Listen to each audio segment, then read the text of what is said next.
So I'm here with Miss Aisha Tyler. We're at the Ad Color Awards.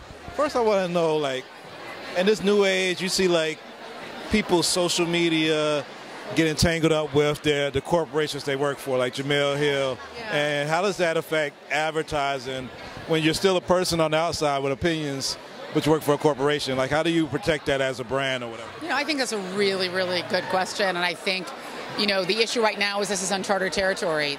Social media, as familiar and as natural as it feels to us, especially the most active social media platforms are a few years old, 5 years old in some cases. And I think, I remember getting on Twitter and thinking, like, is this even going to amount to anything? And now it's this incredibly powerful social tool.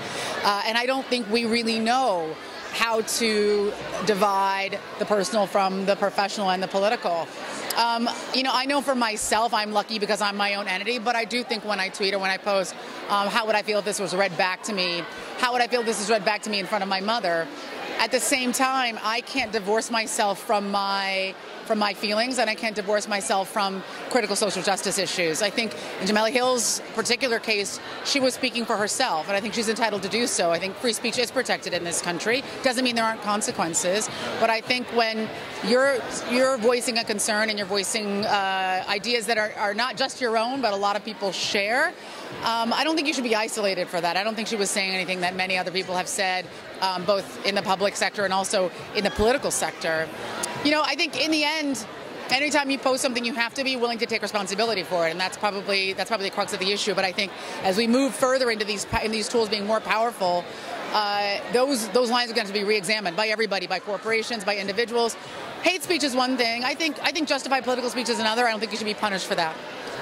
As a comedian, also, how has that changed? 'Cause it seems like the PC has become, like, the consequences have become bigger. Like, people say stuff and then they get seriously, like, blackballed or cut off. Like, I mean, do you feel? Interesting. No, because look, I think we're seeing some of the ramifications for people's kind of racially charged or politically charged speech. I think at the same time, a lot of people get away with saying a lot of crazy stuff.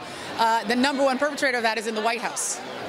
He's been able to slide on a lot of incredibly reprehensible statements and actions that anybody else would probably have lost their jobs over. So I don't know, is that line hardening or is it softening? I mean, I think that's really the question. I don't think we're going to know until what's going on with that particular person is played out.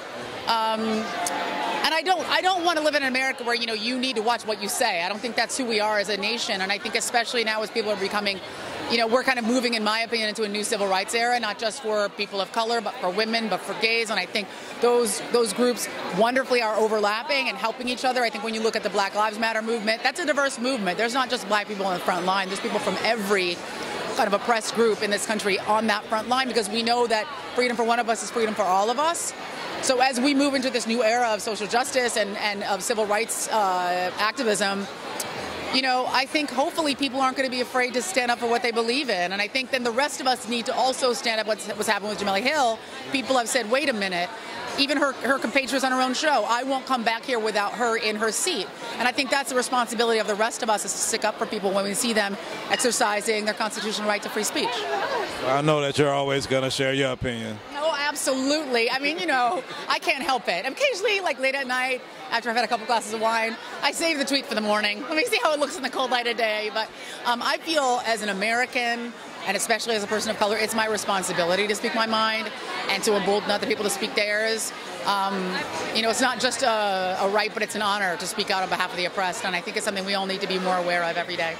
Thank you, Aisha Tyler. Pleasure. Nice talking with you.